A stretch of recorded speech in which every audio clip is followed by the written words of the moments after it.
Bonjour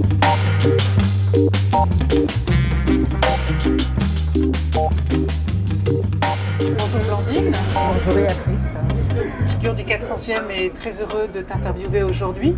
La cantine Le Monde Bouge, pourquoi a été créée cette association?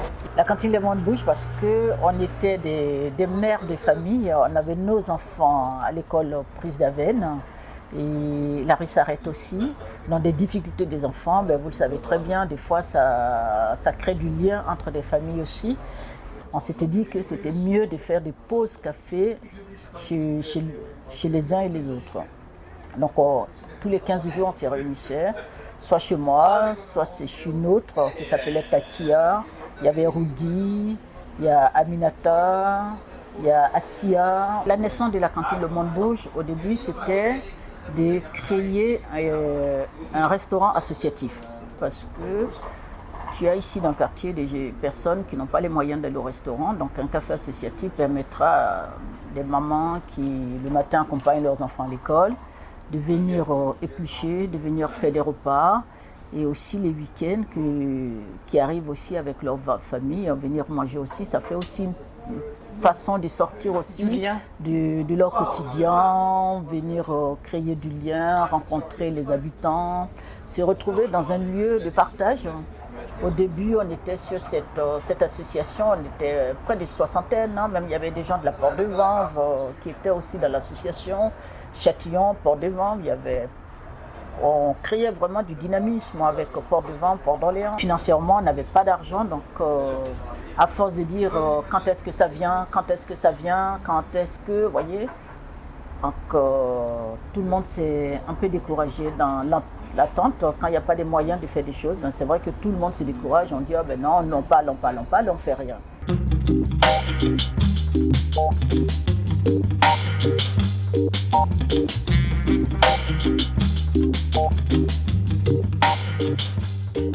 Le vide-grenier nous permet aussi de ne pas aller vers les subventions et avoir un peu d'argent disponible pour pouvoir faire nos activités dans le quartier. On fait une fois par mois des ateliers de cuisine avec des femmes du quartier et les hommes aussi. On fait la fête du quartier, on sort les femmes au théâtre, au cinéma. Tu as une manière très particulière d'organiser des vides-greniers. Est-ce que tu peux nous expliquer pourquoi? Et les gens qui viennent, c'est les habitués, c'est les habitants. Et comment recréer un petit lien avec ces habitants pour qu'ils reviennent la prochaine fois? Le mieux à faire, c'est de leur offrir un petit verre de vin. Non, pas du vin, pardon. Un petit verre de... Je suis partie à l'apéro là. C'est de leur offrir un petit verre de café, un petit thé, un petit bonbon, un petit gâteau. Donc les jeunes viennent faire du bénévolat. Ils se sentent utiles. Voilà, ils se sentent utiles.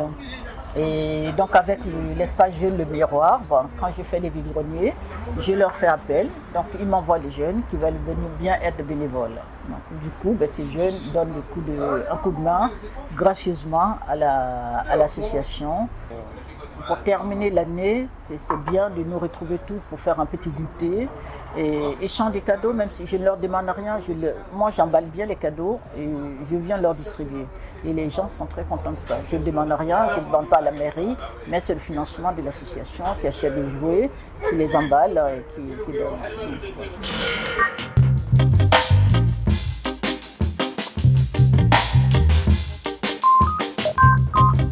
Pour quelle raison as-tu rejoint le conseil de quartier Jean Moulin Port d'Orléans? Quand j'étais dans l'association Le Groupement des Locataires, à une réunion, l'ancien maire du 14e m'avait demandé aussi, il m'a dit, mais vous savez, il y a un conseil de quartier. Je ne connaissais pas, je dis oui, ça m'intéresse d'y aller voir un peu ce que c'est. Et la façon dont il discutait, la façon dont il traitait les choses m'a vraiment encouragée parce que moi qui suis un peu dans l'association que le groupement des locataires, mais là tu sortais c'est autre chose. On parlait de la vie de quartier, on parlait des routes, on sentait vraiment qu'il y a des choses à faire avec les autres. On sentait vraiment de l'humanité, on sentait vraiment des envies, des gens qui avaient envie de faire des choses, mais concrètement il n'y avait pas de projet politique arrière et tout ça. Pour eux, ils vivaient pour leur quartier. Donc moi je me suis lancée comme ça dans le conseil de quartier. Et tous les ans, dès que le mandat, tous les 3 ans je crois, dès que le mandat finissait, j'ai renouvelé. Puis j'étais à chaque fois tiré au sort et ainsi de suite jusqu'au dernier conseil du quartier.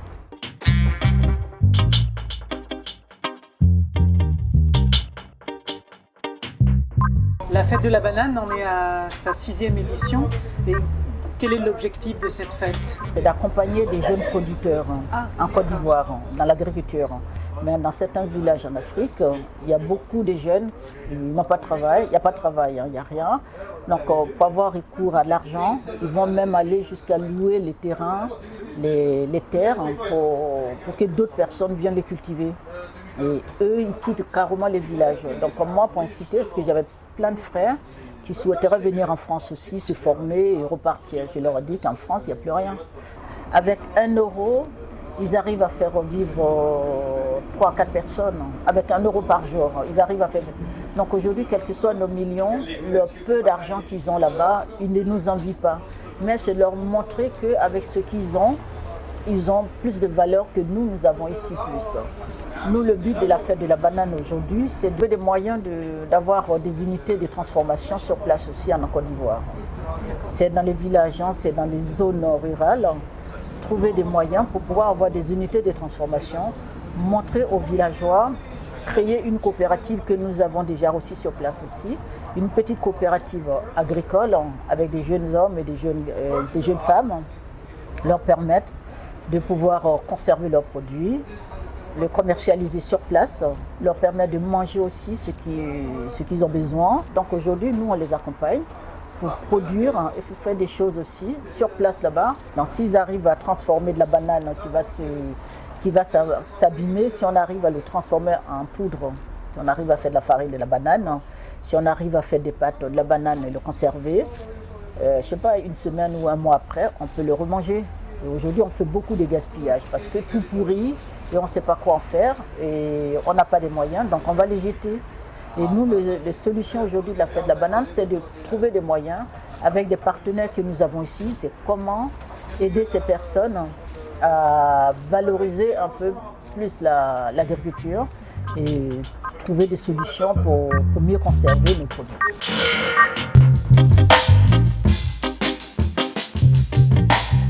Tu as quitté l'Afrique il y a énormément d'années, mais l'identité africaine, c'est quoi pour toi? C'est toujours se sentir africaine malgré autant de temps qu'on a passé ailleurs. Je me considère comme une Française parce que je vis en France, parce que j'ai pris la nationalité française. Et aussi, je me considère comme une Africaine parce que je suis née en Afrique, parce que j'ai ma culture africaine. On ne choisit pas sa vie, on ne choisit pas sa famille. La vie aussi, on ne la choisit pas. Parce que la vie, c'est la nature, voilà, c'est les hommes, les femmes que nous rencontrons.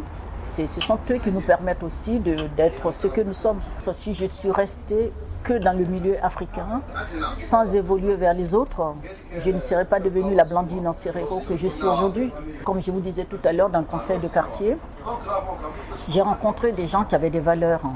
Que quand je voulais faire quelque chose, ils m'ont donné un coup de main, même en écriture, en rédaction, ils m'ont aidé. Moi, j'ai pu aussi les aider dans d'autres choses qu'ils ne savent pas faire, malgré leur niveau intellectuel. Il y a des choses aussi qu'on peut faire dans l'échange, comme mon métier antiquité brocante. Je l'ai appris sur le tas. Moi, je vis comme ça sur le tas. La vie, elle nous donne les moyens d'évoluer, elle nous donne les moyens de faire des choses avec les autres. Si les autres veulent faire, on fait avec eux parce que on est là pour créer, on est là pour vivre, on est là pour partager avec les autres. On a de la solidarité. Dans chaque être humain, il y a de la solidarité. Quel que soit ce que nous sommes, quand on vit dans un quartier, essayer de tisser ce lien, c'est essayer de nous approfondir dans nos connaissances. Apprenons-nous à nous connaître et apprenons à vivre ensemble. Et ça, on ne va pas apprendre ça à l'école. C'est les gens avec qui on marche qui nous apprennent aussi. Justement, quand tu étais à l'école, tu voulais déjà que le monde bouge ou tu avais déjà en toi cette graine de... J'ai toujours eu ces graines de rassemblement, j'ai toujours eu envie, j'ai toujours été avec des autres. J'ai vécu dans la polygamie. Donc, dans la polygamie, il y a beaucoup d'enfants. Il y a beaucoup d'enfants et il n'y a pas de jalousie. On ne connaît pas la jalousie. Vas-y, fonce. Et en fonçant, tu trouveras un jour ton chemin. Et c'est comme ça que j'ai vécu toujours comme ça. Et j'ai vécu beaucoup dans le système D. Et voilà. Je fais toujours de l'empreinte.